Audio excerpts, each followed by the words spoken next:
Hey guys, I made this video to show you all the different things that you can do with a Costco tenderloin, which makes it so worth buying it whole. I'm going to show you guys how to cut it into steaks. I'm going to show you how to trim it. I'm going to show you how to cut it into stew meat. And I'm even going to show you how to make your own ground beef. So nothing's going to go to waste and you're going to get so many things from one piece of beef. Today I'm going to be trimming up a beef tenderloin. I got this at Costco. And at this time it costs $21.99 a pound, which is a considerable savings when you think about the price of individually cut steaks. So here we go. All right, so all you need is a sharp knife. It doesn't really matter what kind of knife you use. I have my filet knife here, and I have a nice Japanese chef knife here. I might change between the two, but I could do this with either knife, okay? As long as the knife is sharp, you'll be good. So, you have this big hunk of meat. What do you do with it? Well, once you get to practicing, this will become second nature. If you do a few of these, you'll get really good at it. We have all this silver skin. See this skin here up top? Okay, that stuff you got to trim. Usually there's a chain over here on the side, which can be a byproduct, but I'll show you what I do with that later. Okay, and then over here you're gonna basically peel and clean this up so that we can get at the good meat and we can make some nice little steaks. All right, so let's get started in no particular order of operations. And by the way, this is one of my favorite hobbies, cutting meat. I love it. It's very relaxing. And well, I suppose if my current career wasn't as enjoyable, I would probably be a butcher. Okay, so anywho. Here we go. So you want to poke the tip of your knife underneath the silver skin and angle your knife kind of upwards a little bit. Okay. Cut a nice strip. And then over here, I'm going to, again, angle my knife upwards a little bit so that we get mostly the skin without too much meat. Okay. See? No meat. Okay, so you're going to do this, separating a bit of this chain here, and there we go. You don't even need a knife really, you can just kind of tear at this chain.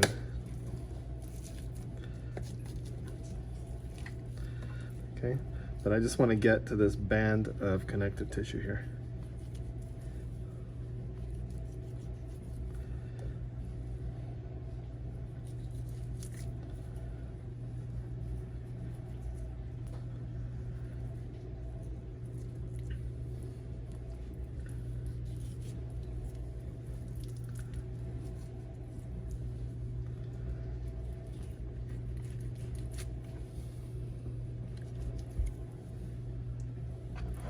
Okay, now there's a little bit of fat over here.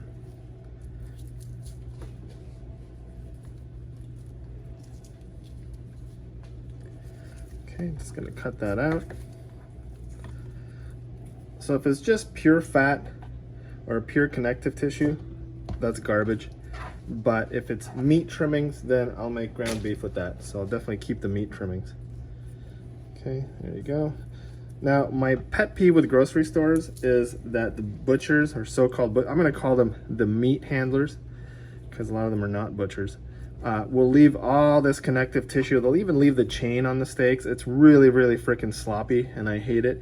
Especially when you're paying sometimes, close to $30 a pound for a tenderloin steak, and you end up getting something that's like, what are you paying $30, even $25 a pound for somebody to just crudely cut it without actually doing any trimming? I don't know what the fear that these meat handlers have at the grocery store.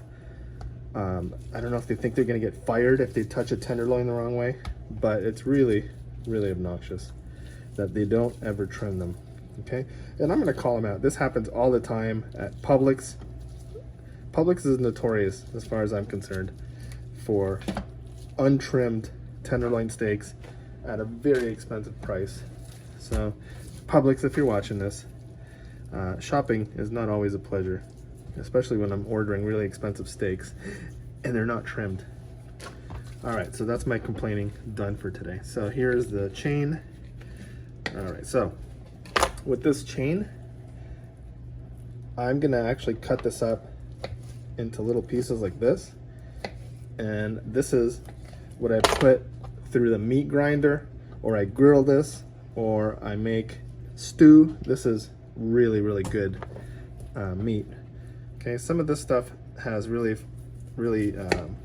tough connective tissue, but most of it, you can trim it and make amazing ground beef and really, really good burgers. All right, so I'm just trimming.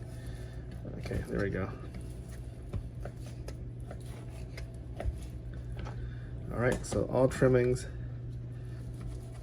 Yeah, this is all connective tissue here, so all right, so this is trash, trimmings. Now this piece here, if you were to stick this on the grill, I mean, this is to me almost better than a tenderloin steak because it's got so much fat. This is almost like a miniature ribeye steak in texture and taste, but you got the tender quality of the tenderloin meat. So something like this, I don't even know what kind of steak this is called. I'm gonna call it Hobo Gold. These are Hobo Gold steaks. All right, but in my case, I'm gonna trim it so that we can make ground beef. So here's all my trimmings for the ground beef, or stew, or whatever. Okay, now on to the steaks. All right, so this part here, I'm gonna separate. So here's what happened. Due to technical errors, I actually forgot to press record on the rest of that trimming part for that first tenderloin. But as luck would have it, I'm actually trimming 2 tenderloins, and I happened to press record for the trimming of the second tenderloin, so I have it all on video here. So let's continue with this second tenderloin that I trimmed, and we'll continue from this spot. So what I'm doing here is separating the heel. Okay, so I cut that right off, and let me show you how I turn that into a steak. Okay, so let me just trim off some of this little bit of fat here. There we go, and just cleaning it up. All right, so I take off the tips. Okay, that's gonna go to my bucket, and if you'll notice here, I do a cut, but not all the way through. So when I flip it, it becomes a nice steak. Okay, so these are my trims. Now I'm gonna keep cutting that connective tissue and getting rid of that. I'm in no hurry, so I can take my time and really clean this up. Okay, the more silver skin you can remove from your tenderloin, the better it's gonna be when you cut steaks out of it.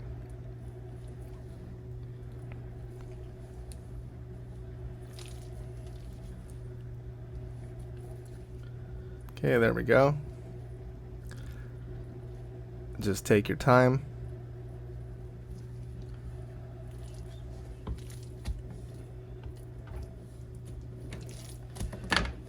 All right, so now we have this thing trimmed. I'm gonna cut off the back of it here, and then I'm gonna start cutting filet mignon steaks. Okay, so when you go to a restaurant and they say filet mignon, this is it. So it's the middle part of most of that tenderloin. So just cut steaks out of it, nice and easy. You can do them as thin or as thick as you want. Now the underside has a little bit of fat, but it's not connective tissue, it's just fat, so it tastes really good. So I like to leave that on. Okay, it's only connective tissue that I get rid of. So look at these nice little filet mignon steaks. If you want to make them look perfectly round, you can tie them with string later on. Okay, cutting those up, trim a little bit of that fat off. All right, now this here is the tail, and I still like, there we go. And see how I did that half cut and I turned that into a whole steak? There we go. All right, so here's a broken down beef tenderloin. I have a whole bunch of beautiful steaks. I also have some really nice trimmings, and I'm gonna show you what I'm gonna do with that next. Now you guys were harassing me on another video that I had.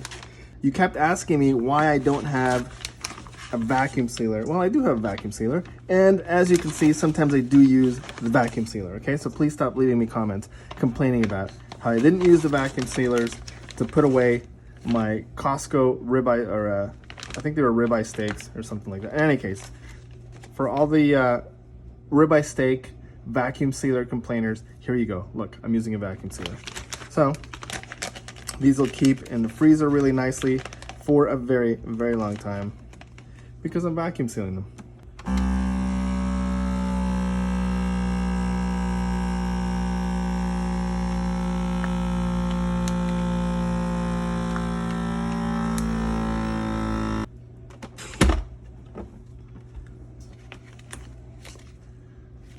Here we go, ready for storage, ready for cryovac.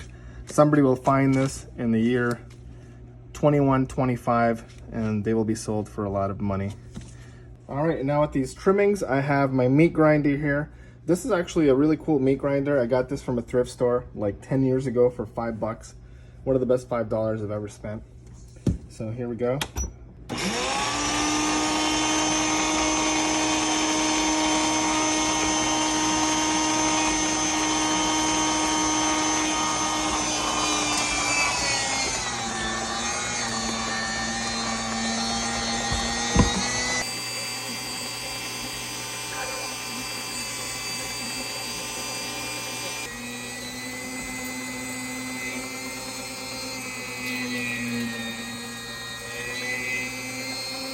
So here we go, we got a whole bunch of steaks and we got some really, really nice and tender ground beef, which is perfect for meatballs. It's really good for tacos, chili, bolognese sauce.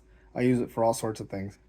All right, guys, thank you very much for watching this video. I hope that you found it useful. And maybe next time you're at Costco, you'll pick up a whole tenderloin and process it and save yourself a whole bunch of money and have yourself a whole bunch of fun because this is really enjoyable, trimming it, cutting it up, processing it. I mean, I find this really therapeutic actually. So I hope you do too. In any case, thank you guys very much for your support. Please do not forget to give this a thumbs up, subscribe, share it with somebody you know who likes beef, and I'll see you guys on the next video.